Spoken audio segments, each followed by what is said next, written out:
Hey yo, it's so good to see you today. All of those smiling, bright, shiny faces.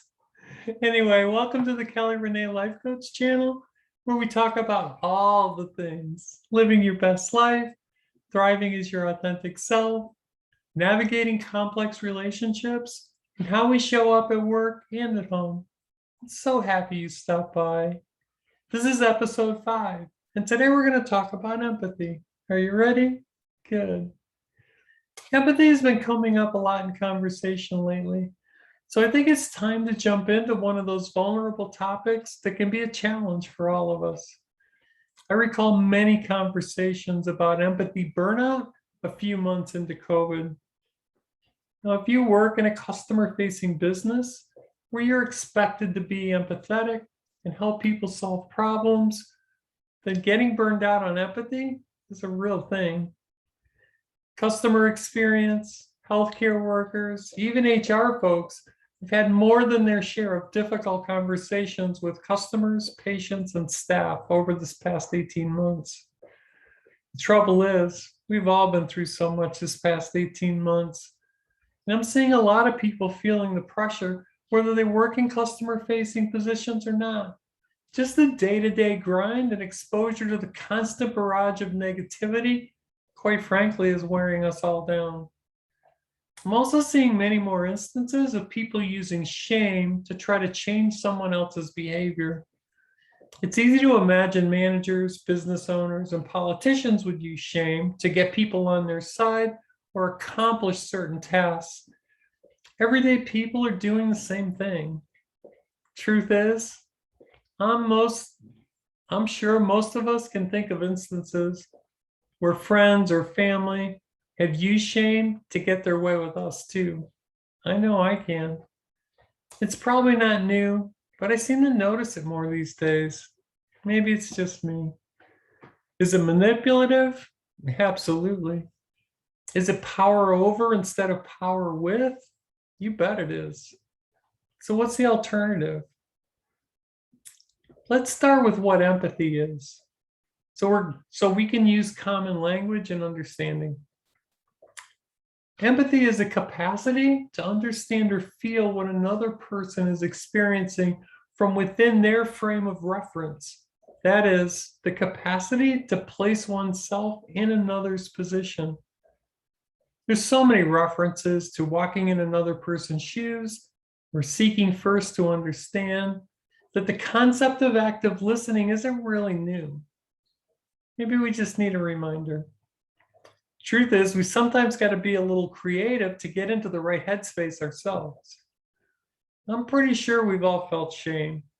And if you try to tell me you don't deal with shame or haven't experienced shame, you got to wonder if you're being honest with yourself. Shame is probably the most inclusive human emotion out there. And why is this relevant? Because to get out of shame, we need a couple of essential things. We need a safe space to talk about it, and we need a dose of empathy, a strong dose of empathy. You see, shame can't survive in the sunlight, and empathy and trust shines the brightest light ever on shame. It's all connected. Sharing our struggles and fears allow us to combat the shame in our own lives. It's part of why Me Too is such a powerful movement. You see, it's not about the abusers. It's about the support that comes from the shared experience, particularly when we feel like we're not enough in any aspects of our lives. Okay, here's 5 empathy tips. Here we go. Number 1, take care of yourself. I know, easier said than done, and yet it's so essential. We can't show empathy if we can't give ourselves some grace first. It's easy to get bombarded, and we can't show up for everyone. That's just reality. When it's our job, that's one thing.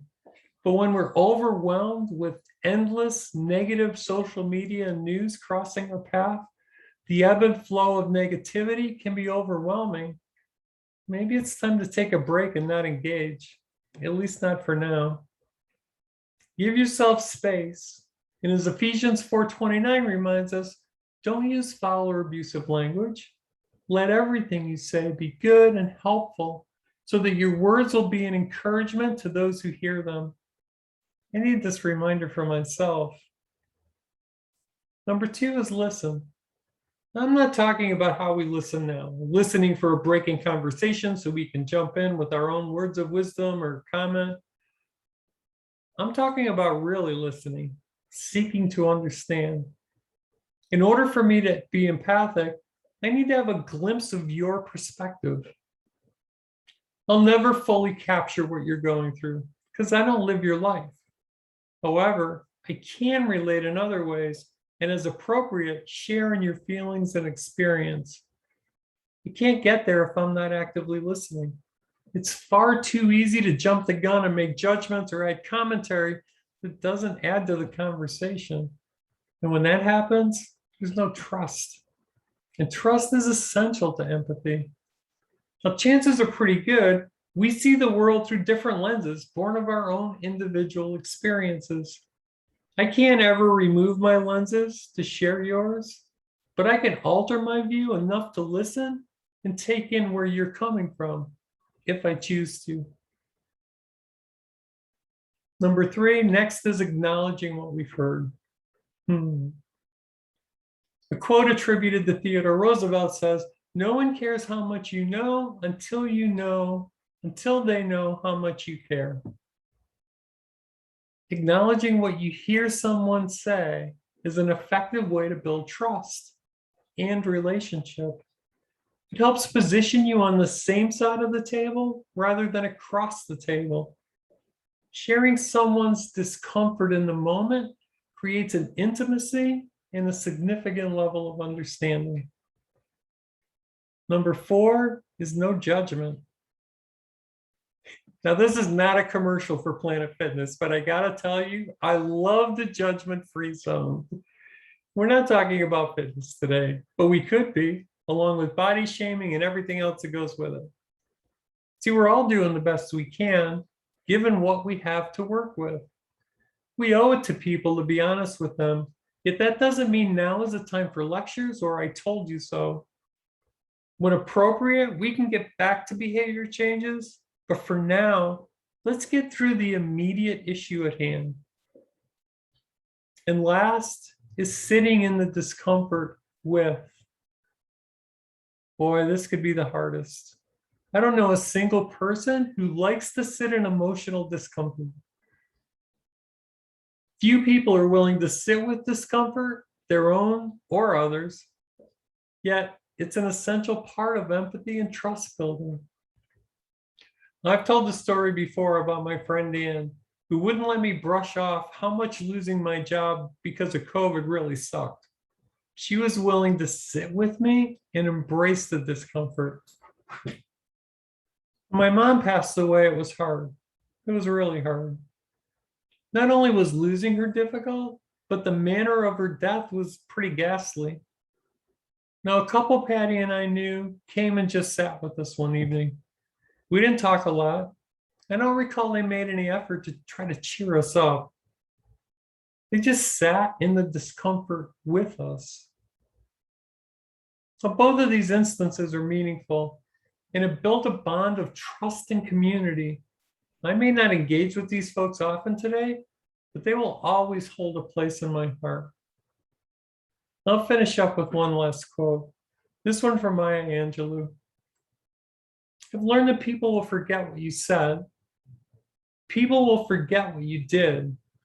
People will never forget how you made them feel." Empathy is a skill that can be learned and practiced. If we want, we can get really good at it. I remember a guy on one of my teams who struggled with empathy. He was a tactician at heart and could devise a plan for almost anything. Yet his empathy skills were somewhat lacking until he intentionally focused on improvement. See, we can all do better. We can be better. Like most things in life, it's a choice, and it takes some effort. Now, I've created a PDF called 5 Steps to Empathy. It's not about us. There's a downloadable resource on my website. I'll put a link in the show notes, and if you want, it's free. If nothing else, it'll be a reminder to help us all be better. As a life coach, I focus on and work with the LGBTQIA community.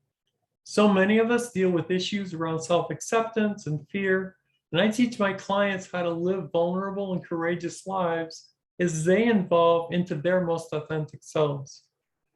And yes, vulnerable and courage do go together. I have 3 coaching options for my clients. One-on-one coaching is available for anyone who needs help on a specific thing. It's a single 1-hour session. Next are 3-month and 6-month coaching plans. Each is more economical per session and designed to address the work you want to accomplish. Now, sometimes people won't schedule an intro or discovery call because they don't want to be sold anything. I completely understand. I get it. So let me tell you what happens on these calls. We have a conversation. We get to know each other. That's it. I learn a little about you and what you want to work toward. You learn a little about me and hopefully how I can help you get there. If we're a good fit and you decide to work with me, there's 3 ways to do it. It's your call, no pressure. If you decide to, great.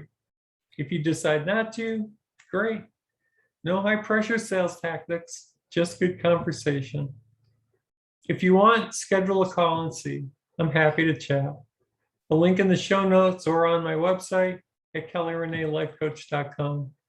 And don't forget to grab the free 5 Steps to Empathy PDF.